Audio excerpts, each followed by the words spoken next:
Hello friends, welcome to Unlimited Creation. I'm Cal Barnes, and to celebrate my 10th episode, I'm going to share how I starred in 20 short films when I first moved to Los Angeles. When I first moved to Los Angeles, I moved here to solely pursue acting.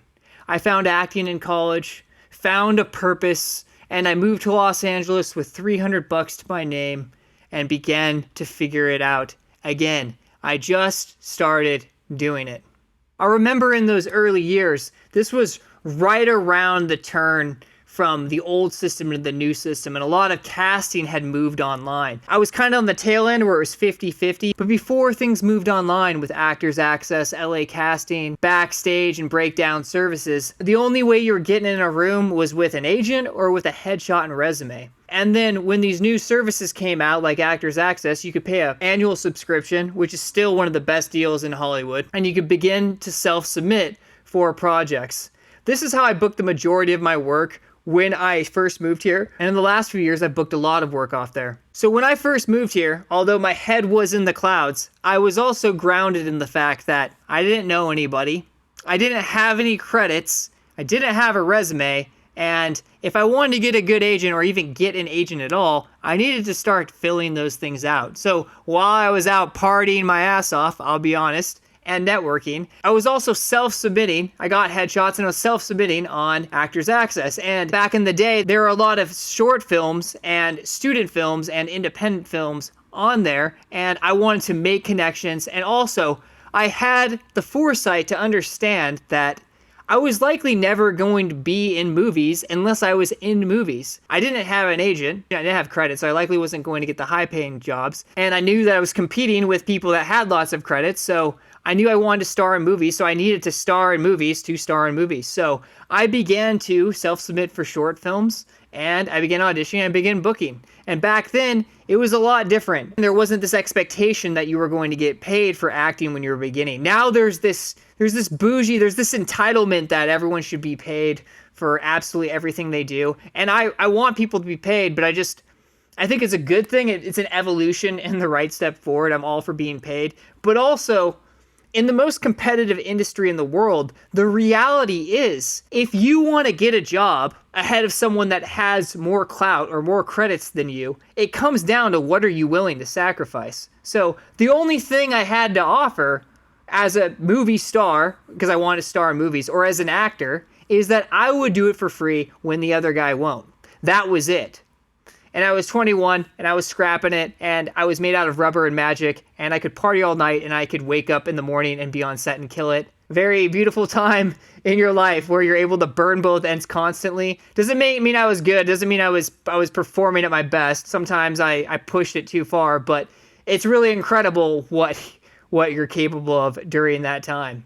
Anyways, what are you willing to sacrifice? So if I want a job over someone that's got more clout, more credits, what am I willing to sacrifice? And the one thing I could offer is that I would work for free. And there's a lot of people that just won't do it. And so that just lowers the competition. And it's a great way to begin to star in movies. If you want to star in movies, or act in movies, if you want to act in movies, if you want to be an actor, you have to act in things.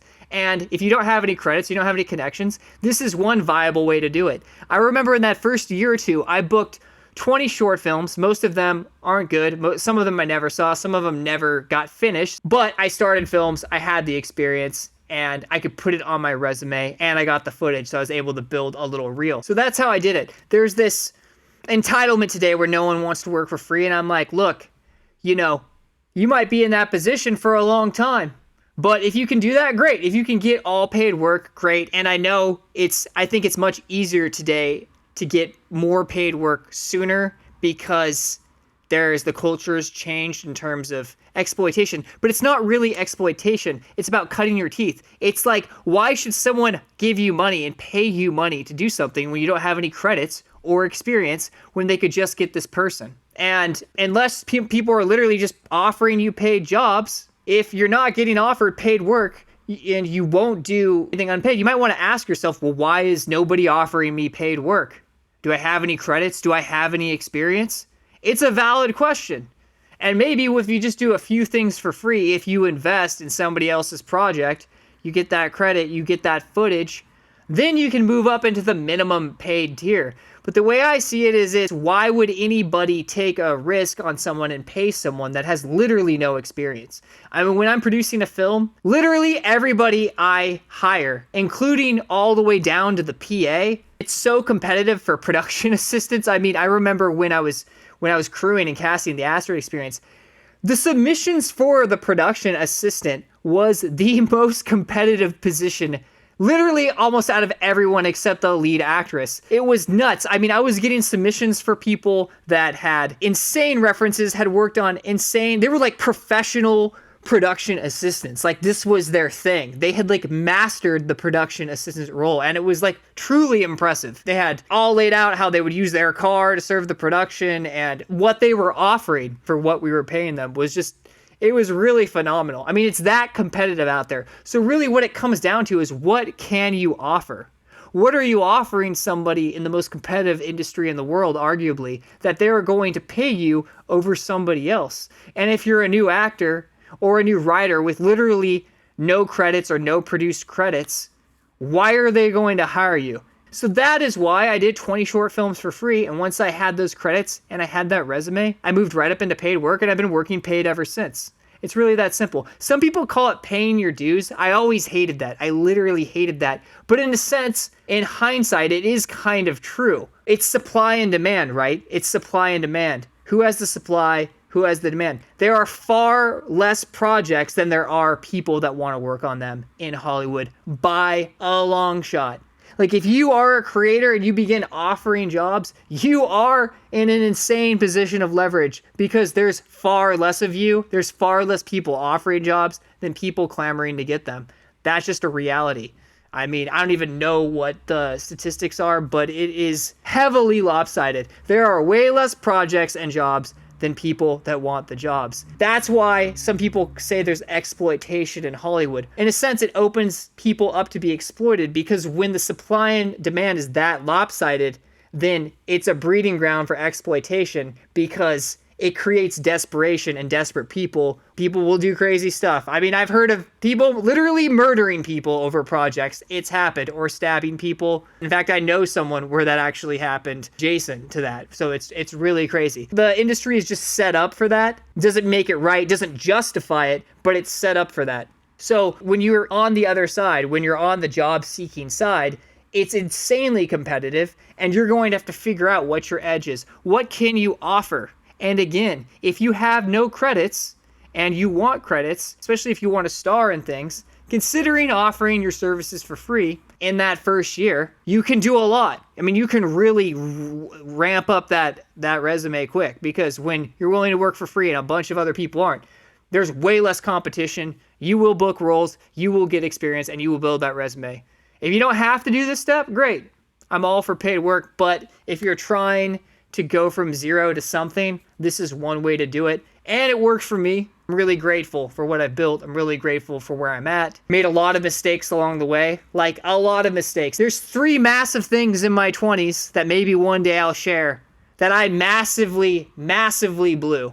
I'm talking studio level, multi-million-dollar independent level, and another big project level, where I was mentally, and because of my ego, I massively squandered. But all that said, I have done some things right, and starring in 20 short films right off the bat, getting my resume going, was one of them. That got me an agent, that connected me with other filmmakers, some that I still work with to this day. I worked with a lot of the schools, AFI, Chapman, USC, UCLA, worked with a ton of filmmakers, and some of them are still working. I run into them on set all the time as producers and other positions on production. I run into them all the time. So the connections you'll make, the credits you'll get, the footage you'll get, that's worth its weight in gold. Hollywood isn't just about money. The most valuable thing, honestly, the currency of Hollywood is credits. And yeah, short films, student films, they don't have a lot of clout, but they give you what you need to get up into the more prestigious parts. Book, you get enough short film, student and independent short films, then you can maybe get an independent feature film.